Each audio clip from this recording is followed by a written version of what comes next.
Dernier orateur inscrit, Monsieur Gilbert Collard, pour 5 minutes.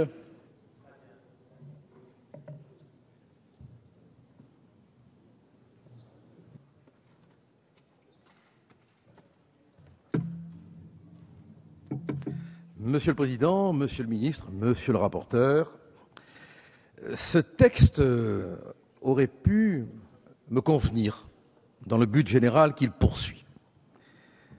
Mais il ne me convient pas. Et je vais vous dire pourquoi. Mais d'abord et avant tout, je voudrais vous dire toute mon admiration.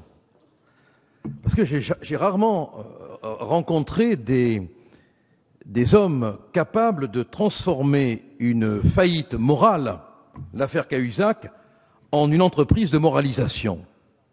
Chapeau de prestidigitateur des mots.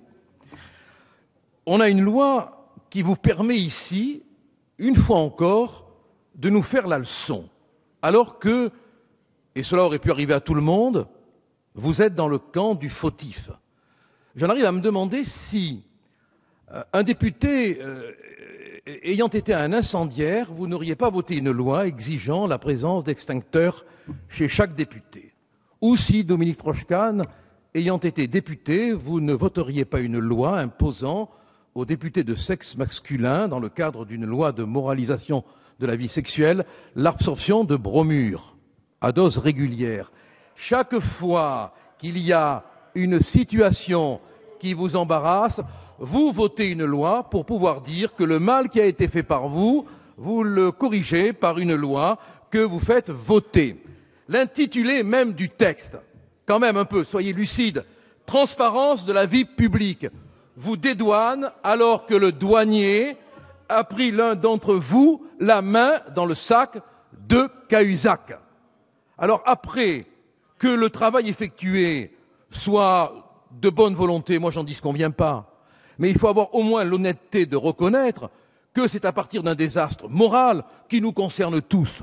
Parce que député ici d'un jour, député d'ailleurs l'autre jour, c'est général. Mais bravo, arriver à faire la morale à partir d'un acte immoral, chapeau. Et vous arrivez à nous faire adopter une loi qui a une portée particulière, c'est-à-dire qu'elle concerne une catégorie particulière de citoyens, et pas n'importe lesquels, des élus, des gens qui représentent la nation et qui ont pour mission d'être fondamentalement un contre-pouvoir. Or, qu'on le veuille ou non, on limite ce contre-pouvoir, car quand on soumet un élu, un député, à des contrôles administratifs, on prend le risque de la perversion du contrôle.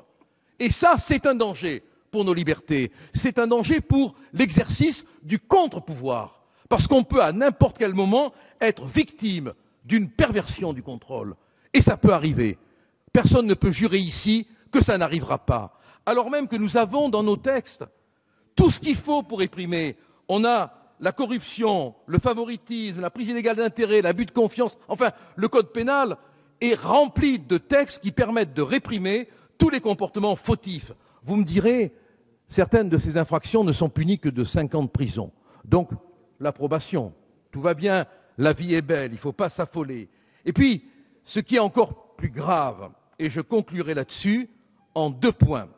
Le premier, c'est que dans la notion de conflit d'intérêts, vous faites entrer cette chose fantomatique qui me fait peur, la notion d'apparence. Il y a le mot « parer », mais vous vous rendez compte, il y a le mot « parer », c'est-à-dire qu'on va être observé non plus sur la réalité du fait, mais sur l'apparence du fait. Ça, c'est grave, franchement, d'autant plus qu'on voit se profiler ce que l'on appelle les lanceurs d'alerte.